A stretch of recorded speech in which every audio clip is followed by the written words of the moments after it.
2:33 p.m. Today is May 12th. I'm playing some 1990s Detroit techno as inspired by an article I'm reading here about a science fiction writer named Brunner, Brunner, Brunner.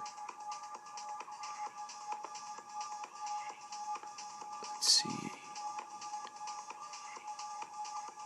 John Brunner. John Brunner.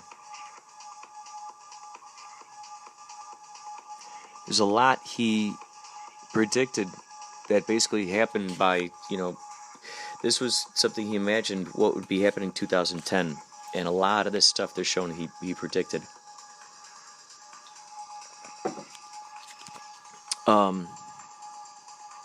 This was written in 1968.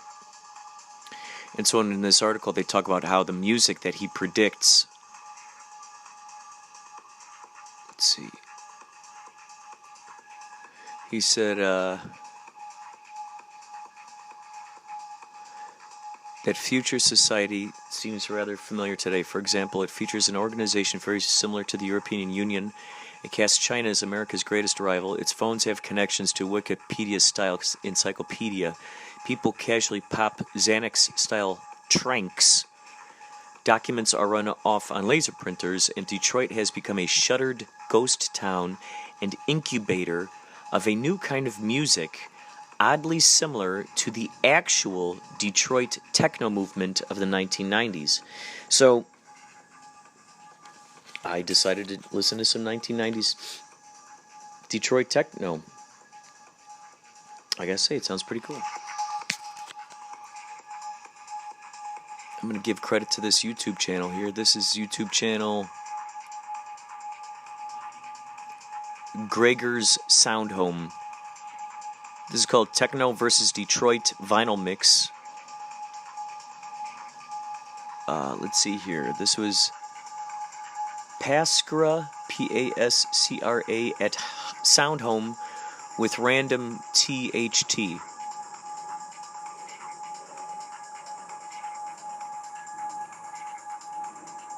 Wow, so there you go.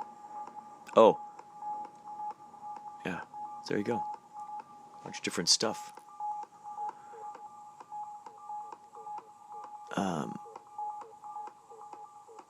It's saying techno versus Detroit, but I don't know if this is 1990.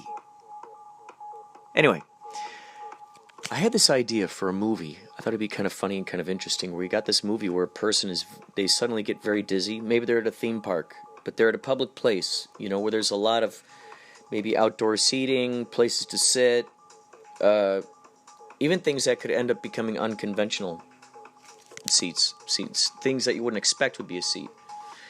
Maybe like a large dog, for instance. They sit on, this large dog is standing there and they're able to sit on its back, and it's like huge and it just, can totally deal with it. Or maybe there's he sits in some people's stroller. They're holding their kid for a second. He sits in the stroller. But I was imagining this character they have, what do they call it? Vertigo. And they suddenly become very dizzy. But maybe they're with friends or someone who just wants to stay there, and they got a lot of business to do there, or they got stuff they want to do. So they bring, I'm imagining, for instance, if it's a theme park like Disneyland, the guy is, because I was looking at that photo that's on Instagram. It's a little bit back there. It's back during when Yachtly Crew played at Disneyland. My buddy Lawrence made this picture called Dizzyland. And it looks really cool. It looks like something that David Lynch would put together. This poster looks really cool. It's black and white. It's distorted. Things are very strange looking, almost like a Nightmare Before Christmas kind of vibe. Dizzyland. And what's interesting was he made that, and then about 4 or 5 days later, maybe even less than that. This was during the time when I was at Disneyland. Philly Ocean and I went over to Nicoletta's Nicoletta and Grayson's house, Nico and Grayson's house. We hung out there. Oh, before then, we were getting off the car, or getting off the van, and it felt like the van was moving, but it was sitting perfectly still. And I'm like, whoa. I said to David Bowie, I'm like, is this van moving? And he goes, no.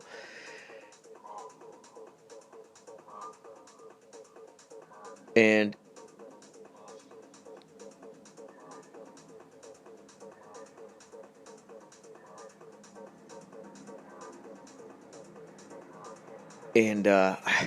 it was just weird. It felt like my insides were they're like when you get really drunk and you lay there in bed and you feel those spins. That's what it felt like, kind of, in a slight way. Then we went over to still felt a little. I didn't say anything to anyone. I still felt a little like just a little dizzy. Then we went over to Grayson and Nico's house, and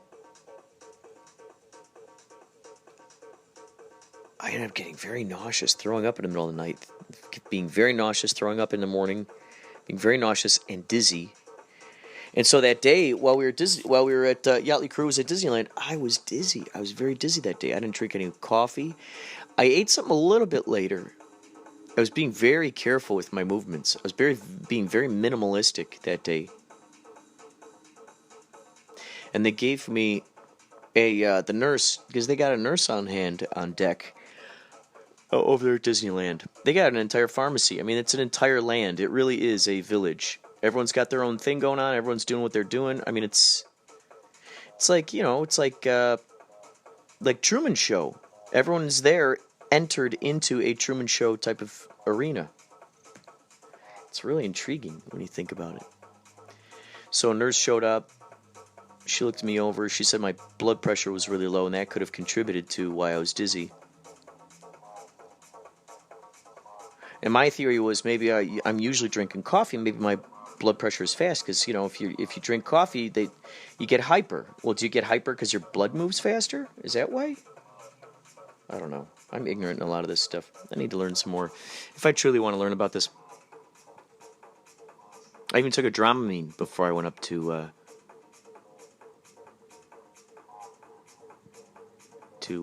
Disney that day. So I found it interesting that here my buddy Lawrence August made the Dizzyland poster, and then I actually experienced dizziness there. So, cut to now with this idea, maybe Dizzyland is a guy who's, he's at this theme park. People are, he's with his friends. They want to go from roller coaster to roller coaster or wherever. And while they're going off getting dizzy, he's actually dizzy. He's already in his own theme park ride. Maybe that's the funny thing about it. He's in his own thing. Because when they set him down, maybe they're like, okay, just wait here, Henry. And he's sitting on a seat. And people walk past, or they sit down next to him, and then strange stuff happens. Maybe he gets into a weird conversation with someone. But these things actually end up looping back around, because as he goes through this Dizzyland kind of place, this theme park, this, whatever it is, he ends up, making it all the way around, and it maybe even coming back across some of these people, or you see them on rides in the background, or something like that. But, it loops back around. Maybe they mention something, and someone's like, oh, I lost my my kid, bothered. He's wearing a little, this Mickey Mouse t-shirt or whatever. It looks like this. And can you please just help me. If you see him, let me know or something. So maybe later he sees the kid, doesn't realize it's the kid. Or just little things like that. So we get this idea that he just so happens, I'm putting the air quotes up there, he just so happens to go to this one spot, and he ends up in these spots that are just the perfect place at just the right time. Maybe he's there, maybe, you never know. Like in a place like this, it could be a theme park where, like in Disneyland, they got these creatures that are walking around, all kinds of Disney creatures. So maybe this is one of those theme parks where there are these different creatures that are associated with some particular thing.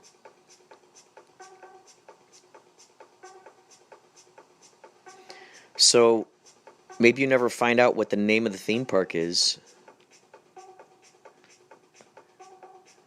It's called Dizzyland. You're getting the idea that it's, okay, cool. We're reminiscing of theme park. They could be in a land. I mean, heck, maybe they're visiting something like, what do they call it? Oh, gosh, what is that? I love this place. Wine Country? It's got that Danish vibe about it. It was in Sideways. It'll come to me. They got windmills there and stuff. It looks very...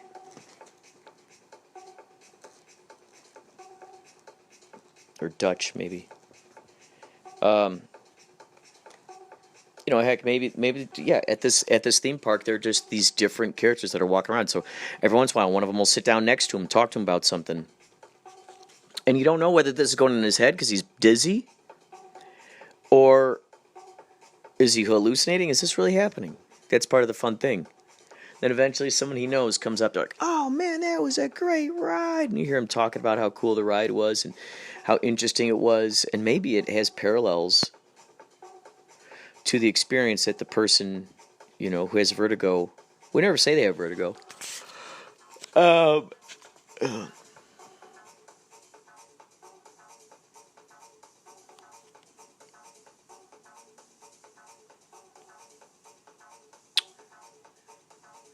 Maybe his name is Vert. V-E-R-T. Maybe his last name is Vert. Conrad Vert.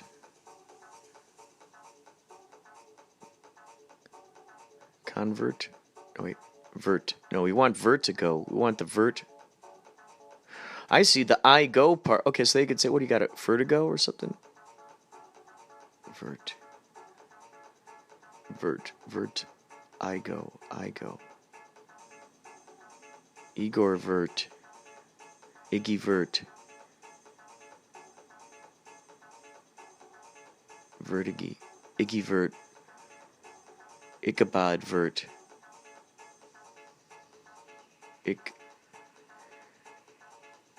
Igor Vert. Vertigor. Ooh, Vertigor. That'd be an interesting name for a movie, huh? Vertigor.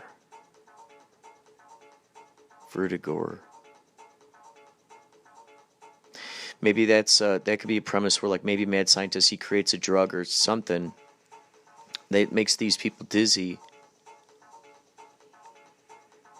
They're able to walk, things are dizzy, but maybe he sets them loose in a maze.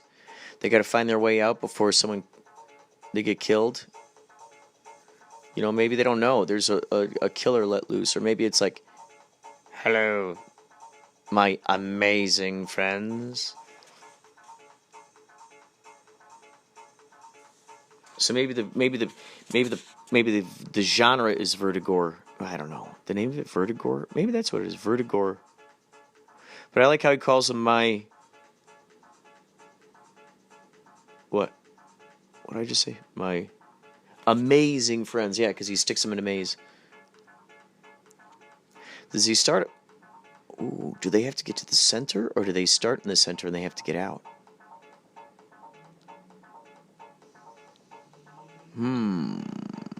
That's interesting. I've heard that with mazes, you always just stay to a wall. Just stay to a wall, and you'll eventually get your way out. Just stick to a wall. The left wall, the right wall, whatever it is, just stick to it, and you'll eventually make your way out. And I thought, that would be interesting knowledge if someone had that knowledge as they go into this thing. Now, I don't know yet why, let's say for this movie, why for Vertigor. I also love I still love the Dizzyland too. But Vertigor, that's great because you get this idea that he's giving him vertigo. Oh, maybe the rooms are built to give even more vertigo. Like, I remember Universal Studios? Yeah, I think it was Universal Studios on the tour. When I went on it, I used to have the season pass.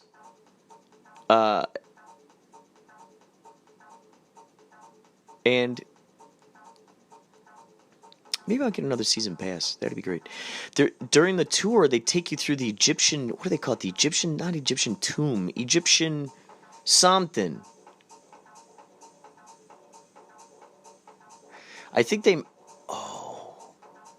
Oh, that's what it was. I remember they changed. Yeah, because some of these rides, as you notice, they changed to the theme that is most that's most popular during that time. And they once had it. It was like an ice. What was it? No, it was like an ice cave or something. And it made it look like you were spinning, but they had the thing at the end. It turned. I can't even explain it, but they ended up turning it into like a mummy thing when Brandon Fraser's Mummy came out. It turned into something like that. So then all of a sudden you hear this, and you'd feel. I think you could feel it. But it was like the little scarab beetles were let loose or something, and they're climbing all over the train. And they turn out the lights. What was it? Oh, what was it? I don't know. I can't remember. But, so yeah, maybe there are things like that. Things that add dizziness to the people. Maybe that's the thing. Maybe they don't have dizziness. Maybe they feel dizzy going through this thing. Maybe the ceilings and the walls and the floors go, they move. Or maybe you do have vertigo when you go into it. But maybe there are rooms, maybe there are things that come out. Oh, I'm imagining like the Indiana Jones. Like when that gate swings and he sees someone like, and there's spikes on it, and someone's just like stuck to it, or like the big ball, or like the crumbling, like little darts shooting out, stuff like that. Maybe there are little things like that in the whole maze, and they got to make their way out. Interesting. This loops in now that I think about it. I had a dream.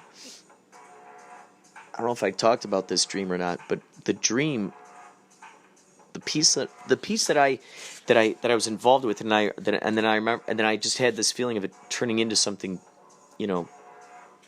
an extra thing, was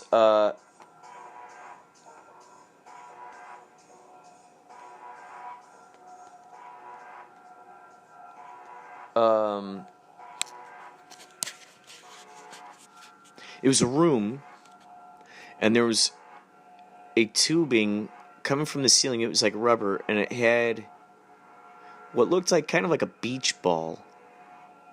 And at the end of that beach ball, it had a little tiny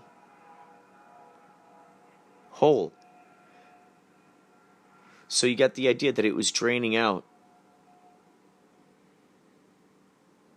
And you had to inhale as much air as you could with this balloon and run to the door and try to figure out how to get out, because the air in the room was simultaneously disappearing as well. So the air in the room was the oxygen was getting sucked out, while the oxygen in this little balloon thing that was hanging from the ceiling was slowly exiting. And I think was there only enough air for one person, or was it? It's basically only one person could figure out how to get out of this thing. And I think I busted through. And then he was in another room with a lot of other nefarious activities. I just remember hearing, oh no! People screaming, crying, crunchings, running, falling. I feel like it had like, if I were to make this a movie, maybe we combine this with Vertigore.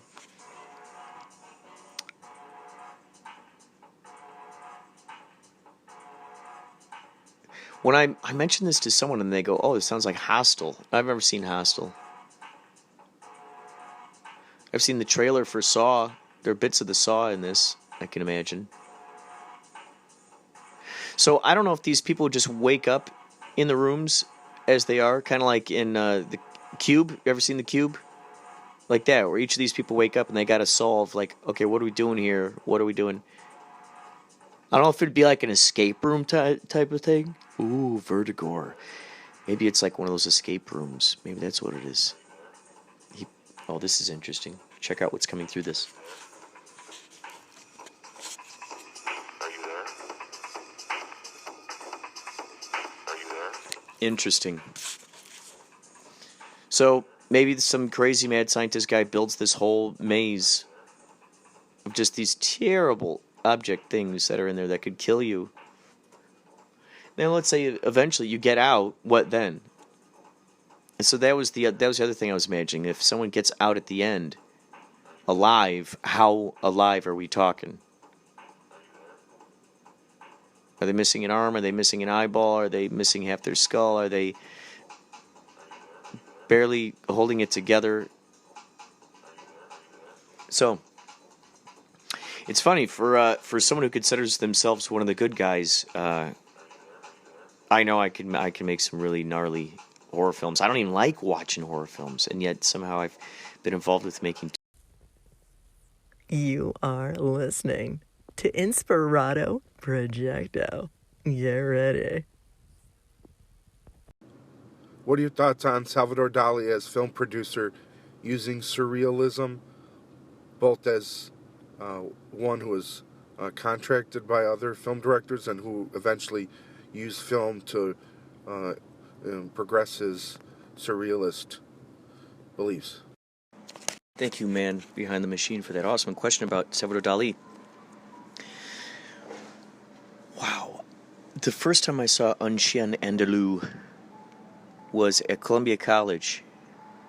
When I was going to Columbia College, they had all of these obscure films in the library, and I had heard about it, and then I just checked in there. That's where I first saw Eraserhead too.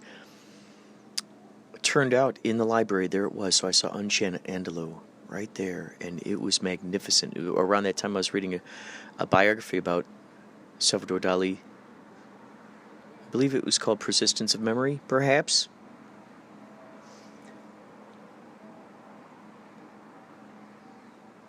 And it was phenomenal. It was around that time too that I had first discovered the internet too. Jamie Lee Wise. From what he says, I was the first one to show him what the internet was. But so Un Chien Andalou, and then I'd heard about L'Âge d'Or, where he worked with Buñuel and the rest of the surrealists. He also did with Un Chien Andalou. And I remember hearing about this mythical project that he was working with Walt Disney on that never came to fruition. Well, years and years later, finally, they put together they put together some of the art that Dali had drawn and some of the concept stuff that Disney had already done, and someone had animated it together. It's called Destino. It's really cool. It's on YouTube. There are a bunch of different versions. You can check it out. Destino. Really cool. Really cool.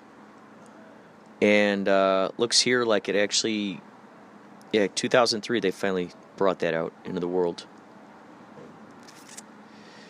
Let's see here. Oh, yeah. So there's a novel which was made into a screenplay that he wrote called Babauo. Babaouo. Babauo. Auyo.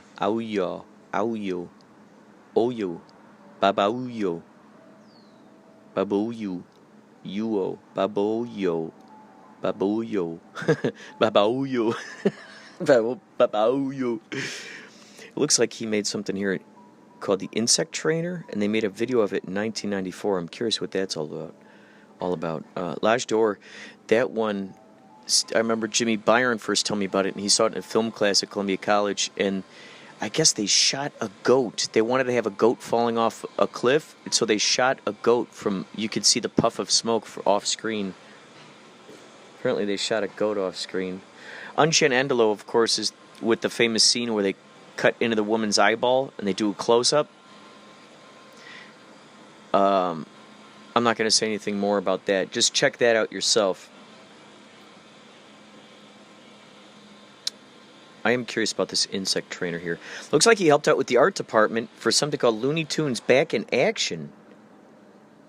Oh, they used the persistence of memory. That's the famous one that everybody knows about. It's got the clocks and the looks like big eyelashes on rocks. But these that's what people mostly know Dali.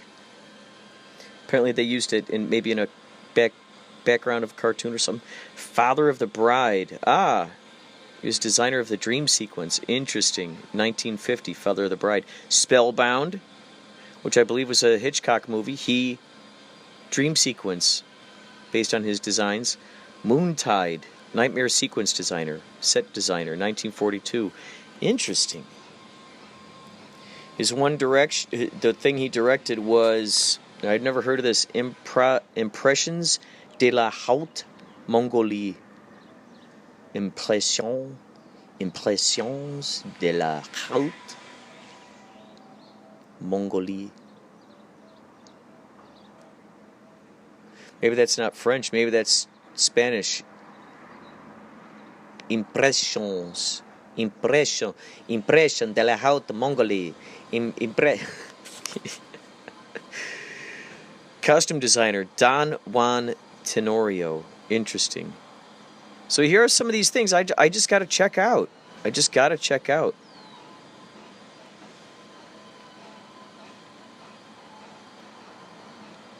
Salvador Dali. He was one of the first painters I had ever known about growing up. Thanks to my visionary cousins, Dan and Kelly. Dan, Kelly, Scott, and Pat.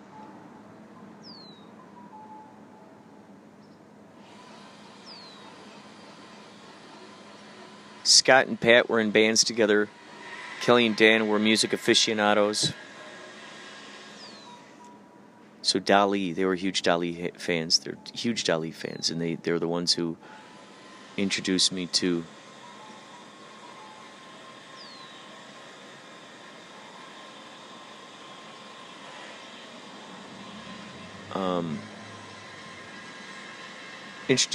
him. Ed Paschke, he's another one they introduced me to. Salvador Dali, I would love to play. My dream would be to play Salvador Dali in a movie about his life. I also intend on being Alan Abel in a movie about Alan Abel's life. I'd like to talk to his daughter Jennifer about that.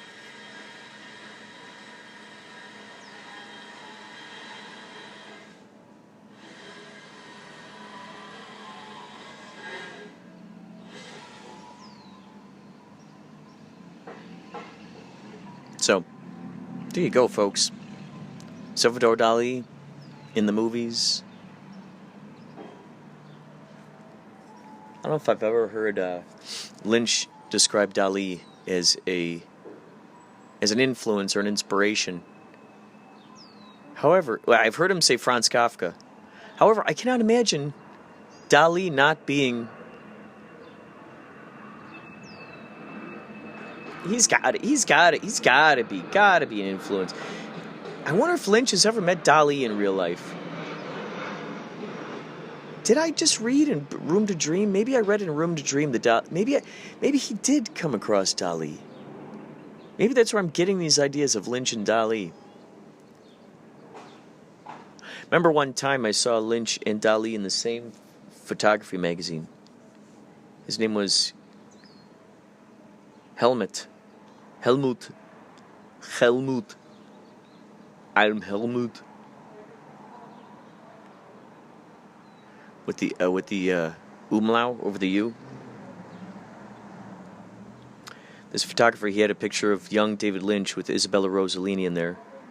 Really awesome black and white photo. And then there was one of Dali as he was old, and you could see he had like breathing tubes in his nose, and he was saying that apparently in that photograph he really wanted them to capture him as he was.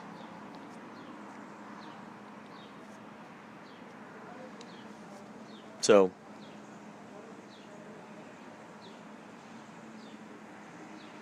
that's gonna be one of my time travels. Is hanging out with Dali and the Surrealists, playing Exquisite Corpses. Look up Exquisite Corpse sometime. These are fun party games. They're very artistic. It gets the party out of a left brain. You know, if you're at a party and everyone's just talking about the news and politics, and you're going, oh God, this is just getting icky. Oh, let's all be creative. Let's create something. You know, and you're tired of hearing people talk about their favorite TV shows. Tired of hearing talk about what movie they just saw. And you're just like, let's create our own thing. Let's create our own memories. Let's create our own thing. And the next thing you know, you're playing Exquisite Corpses, and wowzers, man, that turns the room upside down. Look it up. You can do it as both art. You can do it as writing. I did it with my buddies, the Insomniacs. We called ourselves the Insomniacs.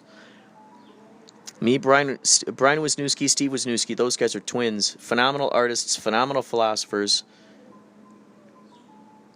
Just great guys. Brian Steve Wisniewski, Brandon Trapp, Singini Brambit, Jimmy Byron, Andy Smith sometimes,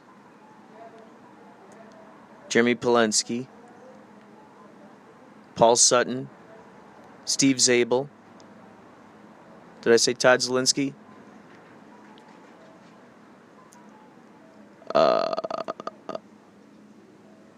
Andrea Wisniewski. So, Jeff Littner sometimes. So, the idea was we were just inspired by the Beats, inspired by Warhol and the Factory, inspired by the Surrealists, Merry Pranksters, Ken Kesey and the Merry Pranksters, kind of creating our tribe. And this went on all throughout my times at Columbia College. So we'd meet over there at the Wisniewskis in their garage. The Wisniewskis had their drum set right there. One whole summer, me and Brian Wisniewski, he was learning the drums, I was learning guitar. Had my electric guitar, I'd just go over there, we just jam. So much fun. We didn't know where we were going, what we were doing, we just did it. We just went.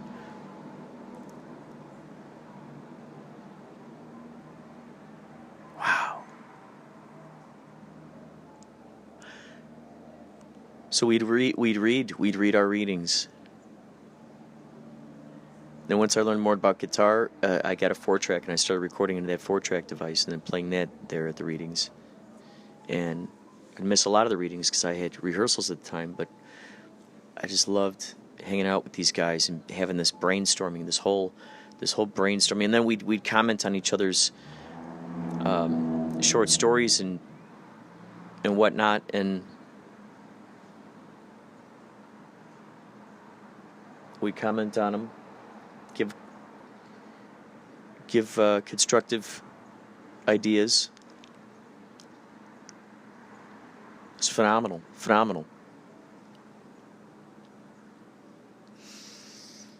Then the Wisniewskis, after I moved here, I was sending them basically, I'd record 15 minutes in the morning, 15 minutes at night when I first moved out here on videotape. This is before, I didn't even have internet.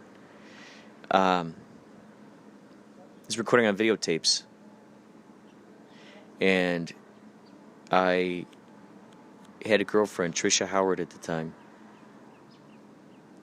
and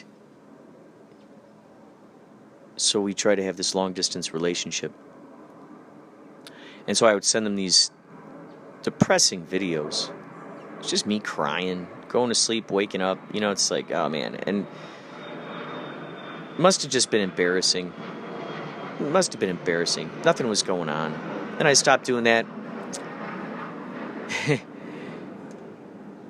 And it was interesting because I was living in Pico Rivera at the time. I was living with my buddy Ray Kim, Pico Rivera. Lived there for a month. His parents lived in Hinsdale or something. in Illinois, but they own this house out in Pico Rivera. So he had a room, I had a room. There's a kitchen. There was really nothing in the house except just what was in his room with a little bit in my room and in the kitchen. And it was near Whittier. And I had my Chevy Cavalier teal that I had just bought with savings. Moved out. And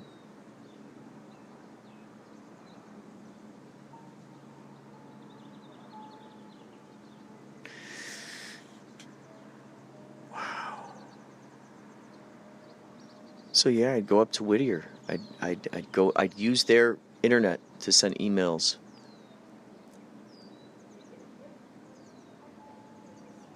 It was still in the beginning stages of me searching around on the internet, and I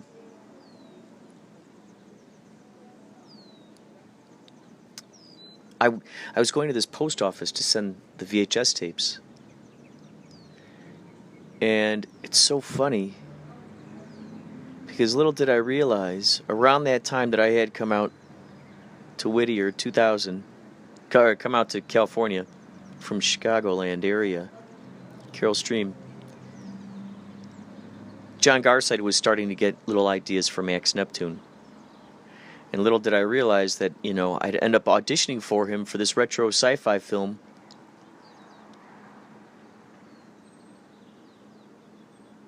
Basically playing a character that I'd always admired growing up, like the Luke Skywalker, the Han Solo, the Buck Rogers, and going there and auditioning for this, and then finding out that he ended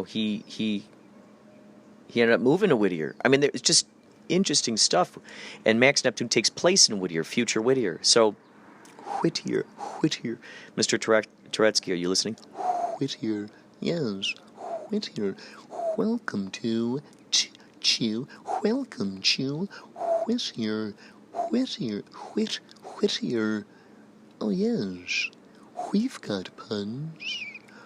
We've got lots of puns and phrases too. That is right. We've got lots of phrases in Whittier. Puns aplenty. The town of wordsmiths, which is interesting, because they're named after. So Whittier's named after John Greenleaf Whittier. John Greenleaf Whittier, as legend has it, he never went to visit that town. So Whittier, it's very interesting that here's this poet, John Greenleaf Whittier. Gosh, so interesting. Greenleaf. His name is Greenleaf. How cool is that? Maybe I'll make a movie about a guy named Greenleaf. Greenleaf, why not? Maybe a band. Greenleaf. Let's see if Greenleaf is out there. Here we go. We're going to Google this. See if you find the answer before I do. Greenleaf Band. Yep, there they are. Swedish band. Created as a side project. Well, hell. Since we're talking about this is going to be a choose your own adventure. The first three that pop up by Greenleaf: Good Old Goat, Greenleaf, Howl. So you got by Greenleaf, good old goat, apostrophe, good old goat. Howl, Tyrants. Oh, Tyrant's Tongue. Wow. Well, let's go to Tyrant's Tongue, but no, Howl. I mean, that just sounds so good. Good old goat. Let's go good old goat, because then we're reminded of Quakers, the beginning creation of it, all that razzmatazz. So let's hear what it sounds like. Here we go. Napalm Records, Greenleaf.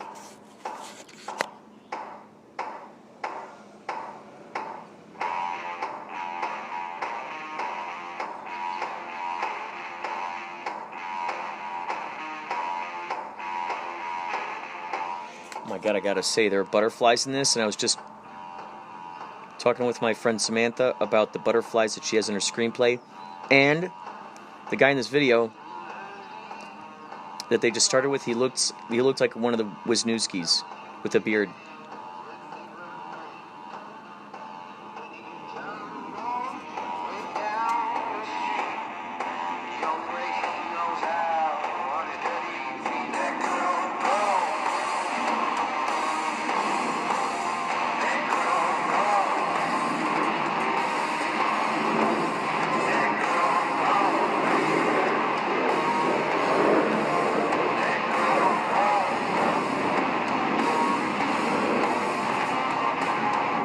So there you go, there's some Greenleaf.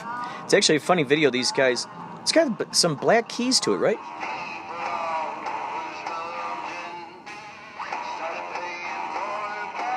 So the whole video, the premise is that they're looking for a new bassist, and so each of these people are coming in with their various ways of playing bass.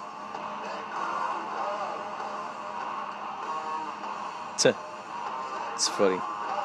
So there you go. Greenleaf exists as a band, and they're a pretty good band, man. They're a pretty good band, man. They're a pretty good band, man. I gotta give it to them, man. I gotta give it to them, man. These guys are a pretty good band. These guys, Greenleaf, man, they're a pretty good band. So there you have it, ladies and gentlemen. Running the gamut. From Dali to Whittier. Salvador Whittier. Hello, my name is Salvador Whittier. John Greenleaf Dali.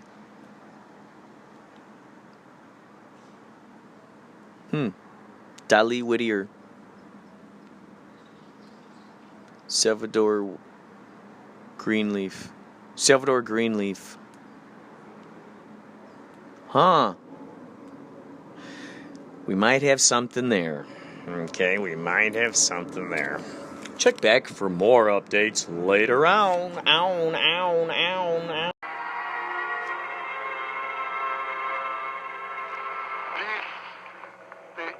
historical moment of the divine Dali passed through the self-destructive back of Lydia de Cadaqués in the most tragical and pathetic of my daily life, the moment of my family, expels Dali of the family because believe that Dali and Gala is two people completely crazy. But one statement is necessary. The only difference between one crazy man and Dali is very simple. Dali is not crazy at all.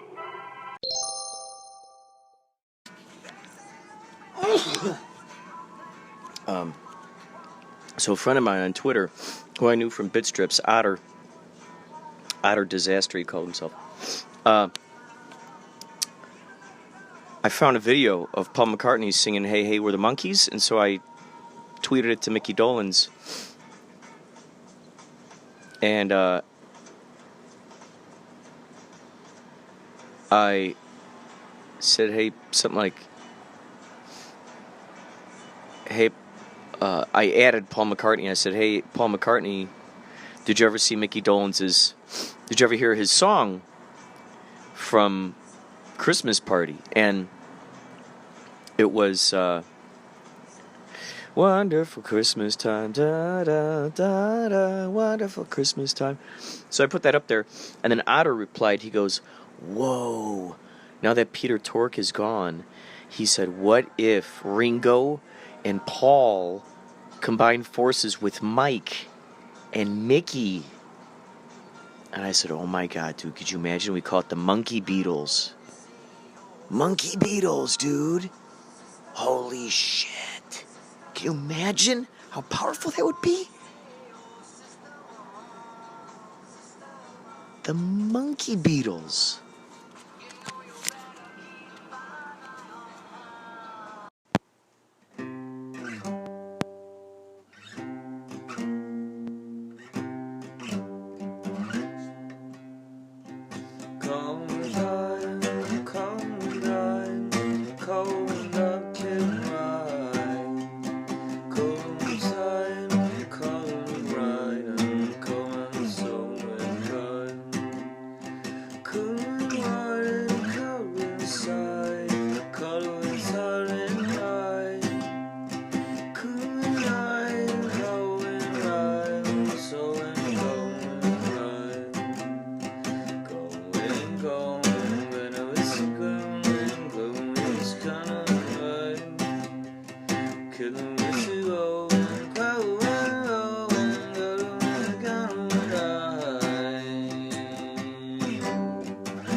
By the way,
I want to thank Maria Humphreys for the wonderful intro to Inspirado Projecto today. Thank you all for making it through another episode of Inspirado Projecto. This podcast is your podcast as much as it is my podcast. Oh, by the way, Maria Humphreys, she's from Strong Body, Strong Soul. I made her a theme song. I've decided I'm going to start that back up again on Anchor, going to random podcasts and making them theme songs and just seeing if they put them up there. So, we shall see. We shall see what will happen. Strong Body, Strong Soul. Check out Maria. She's also on Instagram. What I love about this is that also check out Clay. Clay, it's you know those movies where they call them POV? You feel like you're in the middle of it. So check out her podcast. We'll have her on here at some point too. You know what? I've got a voicemail from her. I'll put her into the next episode. Check out Maria's Strong Body, Strong Soul. A lot of great positivity on there. And yeah, please send me your ideas, everybody. 561-203-9179. That's the hotline. Send it, and I will play it on here. Next episode, we're going to have pretty much a lot of we're gonna have some more phone calls that came through the hotline that I think you're gonna enjoy. So send me some audio. I love it. I know you guys are listening. You can also text it to 561-203-9179. You can hear us on Apple Podcasts, Outcast, Castbox, TuneIn, Podcast Republic, Listen Notes, Blueberry, Podacy, Podchaser, Podknife, AnyPod, I think, Podbean, Mixcloud, iHeart. Lots. We got a lot. Breaker.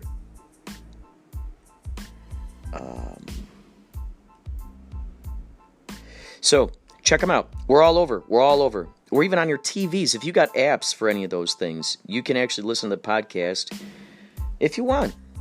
I think it'd be fun if you participated. Send me some stuff. You can also email me something at inspiradoprojecto@gmail.com. inspiradoprojecto@gmail.com. Talk to you later.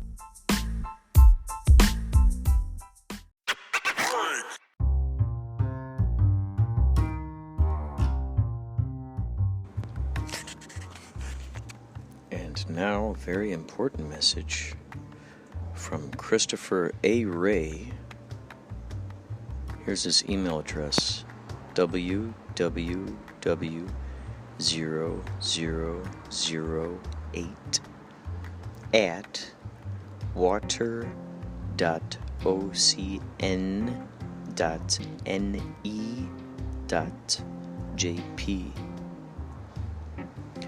Customer service hours Monday to Saturday. Office hours Monday to Saturday. Director for Federal Bureau on Investigation. J. Edgar Hoover Building, 601, 4th Street,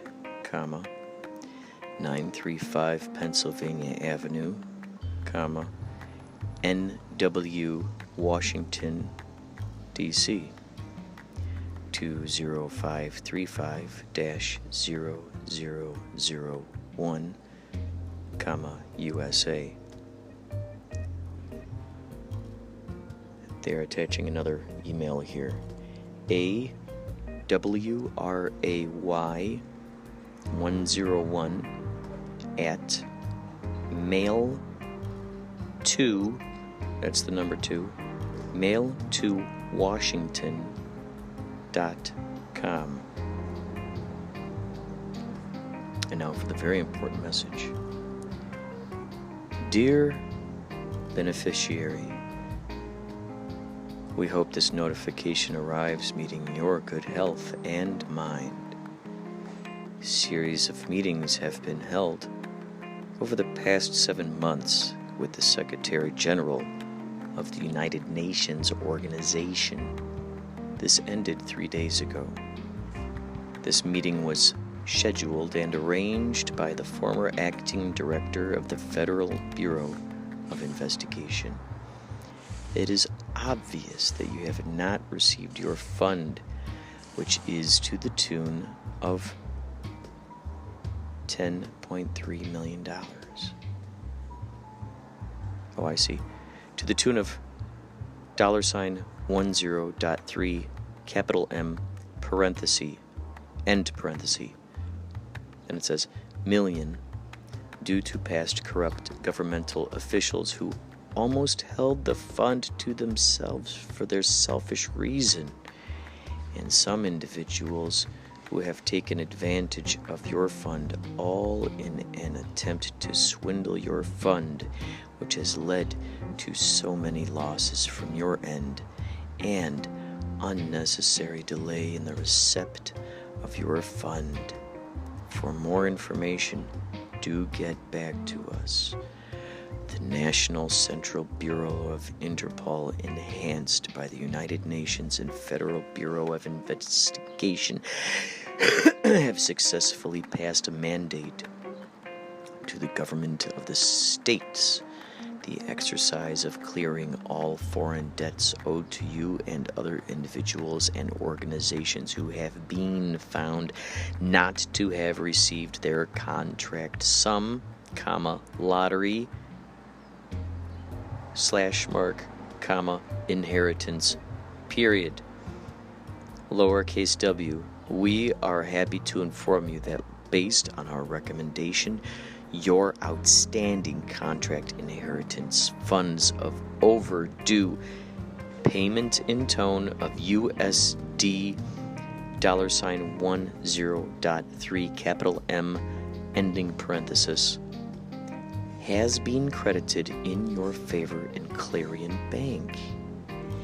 Having said all this, we will further advise that you go ahead in dealing with the Clarion Bank accordingly, as we will be monitoring all their activities with you, as well as your correspondence at all levels. Note, there are numerous scam emails on the internet, imposters impersonating names and images. We therefore warn our dear citizens to be very careful with any claim email you receive prior to these irregularities, so that they do not fall victim to this ugly circumstance anymore. And should, in case you are already dealing with anybody or office claiming that you have a payment with them, you are to stop. Capital S, capital T, capital O, capital P. further contact with them immediately in your best interest and contact the real bank, parenthesis, Clarion Bank, parenthesis, only where your fund is laying, comma, with the below information. Bank name, Clarion Bank. Attention, Marshall Cresswell. Marshall, Marshall, Cress, capital Well. Attention, Marshall Criswell, parenthesis, remittance director, unparenthesis, email. Here we go in case you want to email Marshall Cresswell, MCCLARIONBNK001 at AOL.com. Department code 85850. Contact the bank today and furnish them with this information below for processing of your payments/funds accordingly. All capital letters, full name. All capital letters, current address. All capital letters, city. All capital letters, state. All capital letters, zip code. All capital letters, direct contact number. All capital letters, note. In your best interest, any message that does not come from the above email address should be capital N, nullify and avoided immediately for security reasons. Meanwhile, we will advise that you contact the Clarion Bank office immediately with the above email address and request that they attend to your payment file as directed so as to enable you receive your payment/fund accordingly. Ensure you follow all directives from Clarion Bank. This will further help hasten up the whole payment process in regards to the transfer of your fund to you as designated. Also have in mind that the Clarion Bank equally has their own protocol of operation as stipulated on their banking terms. All modalities has already been worked out before you were contacted, and note that we will be monitoring all your dealings with them as you proceed, so you don't have anything to worry about. All we require from you henceforth is an update so as to enable us be on track with you and the Sun Trust Bank.